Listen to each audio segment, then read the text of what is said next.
안녕하세요. 업데이트온입니다. 혹시 마트나 동네 마트에 장 보러 갔다가 한 번도 본 적 없는 사람이 슬쩍 요즘 뉴스 보셨어요?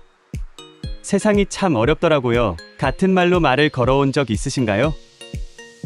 보통 이런 대화를 시작하면 별다른 의심 없이 그러게요. 물가도 너무 오르고 하고 대답하게 되죠. 문제는 이런 자연스러운 공감을 통해 접근하는 사람들이 때로는 목적을 갖고 있다는 점입니다. 최근 여러 지역에서 실제로 목격되는 수법인데 단순히 친해지려는 게 아니라 사이비 종교나 다단계, 심지어 범죄 조직과 연결된 경우가 많다고 하니 주의가 필요합니다. 이번 영상에서는 우리가 일상에서 흔히 마주칠 수 있는 수상한 접근 방식과 그 이면에 숨어있는 위험 요소를 낱낱이 파헤쳐 보겠습니다. 여느 때처럼 편안하게 마트에 간 순간부터 같은 동네 주민이니 연락처를 교환하자는 소소한 부탁까지 모든 게 하나의 작전이 될 수 있다는 사실 알고 계셨나요? 낯선 사람이 다정히 말을 거는 게 언제부턴가 당연하게 느껴지는 시대이기도 합니다. 그런데 그 다정함 뒤에 내 소중한 개인정보와 재산이 노려지고 있다면 지금부터 경계를 늦출 수 없겠죠. 먼저 사람들이 자주 찾는 대형마트나 할인 매장,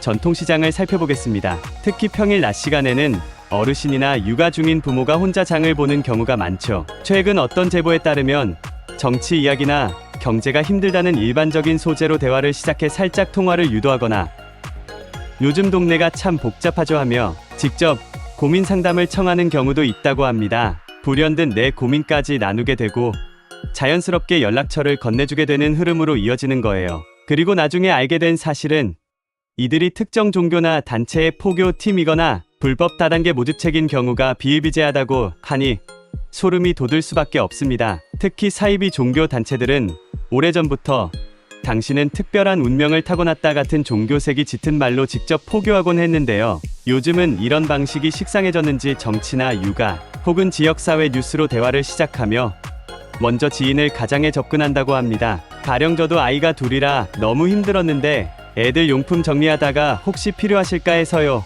같은 식으로 마음의 문을 여는 거죠. 대부분의 부모들은 같은 동네에서 도움을 주고받을 수 있다면 꽤 반가운 일이라고 생각해 쉽게 호감을 드러내게 마련이니까요. 그런데 이렇게 호감을 얻게 된 뒤에는 점점 번개, 모임이나 치유 프로그램을 소개하기도 하고 우리가 서로 의지할 길이 있으면 좋잖아요 하면서 자연스럽게 소속감을 부여합니다. 이때부터 본격적인 포교나 다단계 유도가 시작되는 것입니다. 처음엔 괜찮은 단체인가 보다 싶다가 어느 순간 금전적 요구나 사적인 정보를 넘겨주게 되고 결국 관계가 깊어지면서 쉽게 빠져나오지 못하는 악순환에 빠진다고 해요. 실제로 탈퇴가 매우 어렵다는 증언도 많고 만약 탈퇴를 결심하면 강한 심리적 압박이나 협박을 당하기도 한다니 처음부터 조심하시는 게 가장 안전한 방법입니다. 자, 여기서 끝이 아닙니다. 요즘 자주 쓰이는 중고거래 플랫폼 예컨대 당근마켓이나 번개장터에서도 비슷한 접근이 늘어나고 있습니다. 시세보다 훨씬 싼 가격에 물건을 올려놓고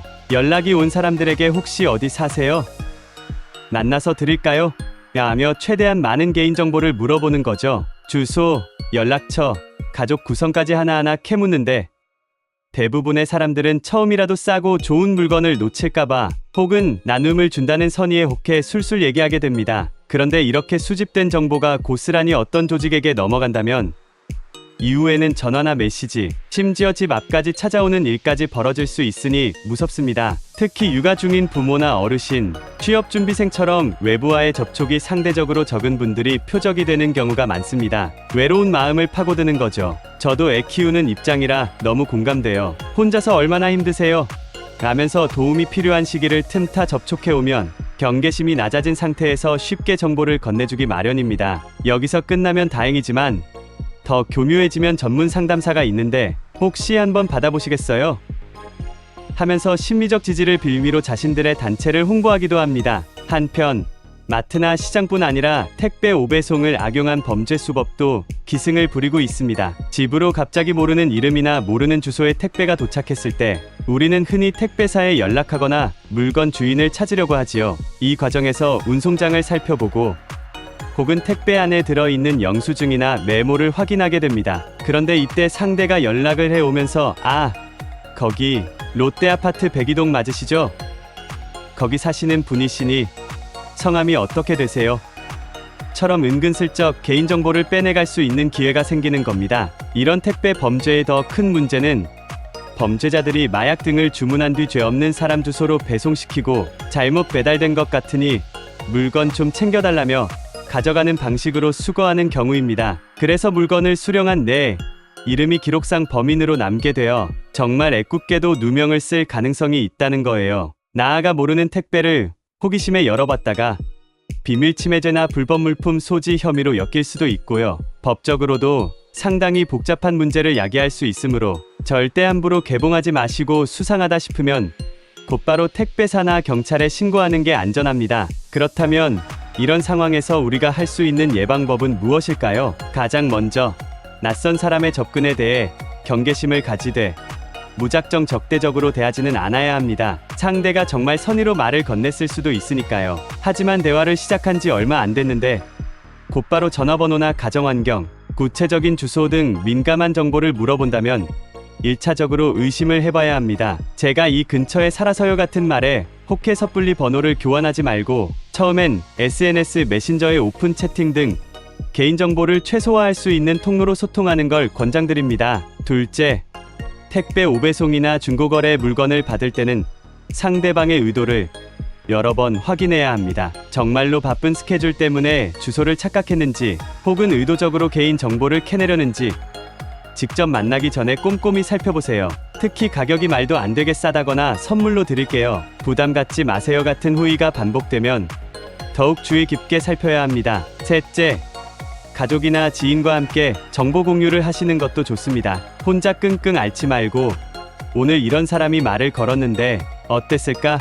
라고 주변에 물어보면 의외로 비슷한 경험을 한 분들이 알려준 조언을 통해 미리 대비할 수 있어요. 실제로 가족이나 친구가 이미 그런 유형의 피해를 당했다가 겨우 탈출한 사례도 적지 않다 보니 사전에 정보를 주고받으면 훨씬 안전하겠죠? 요컨대 우리는 매일같이 접하는 마트, 중고거래, 택배 등 평범한 일상 속에서 의외로 많은 위험에 노출되어 있습니다. 겉으론 친절하고 다정해 보이지만 내게 필요한 것만 쏙쏙 빼가고 결국은 금전적 정신적 피해를 주는 사례가 늘어가고 있죠. 이럴 때일수록 왜 이 사람이 갑자기 나에게 접근하는 걸까? 하고 한 번 더 생각해보고 과도한 호의를 베푸는 이유가 있는지를 살펴볼 필요가 있습니다. 오늘은 이렇게 일상 속의 도살인 사이비, 종교 포교나 불법 다단계, 택배 오배송 등 접근 수법에 대해 알아봤습니다. 이 정도야 괜찮겠지라고 안일하게 생각했다가 어느 순간 내 개인정보가 이미 여러 곳에 팔려나가고 갖가지 연락으로 시달리게 될 수도 있으니 각별히 주의하셔야 합니다. 부디 이런 상황을 미리 인지하셔서 소중한 시간과 돈, 그리고 마음고생까지 하지 않으시길 바랍니다. 지금까지 업데이트온이었습니다. 오늘 정보가 도움이 되셨다면 구독과 좋아요 꼭 부탁드릴게요. 앞으로도 변화하는 사회 이슈와 실생활 팁을 빠르게 전해드리겠습니다. 시청해주셔서 감사합니다.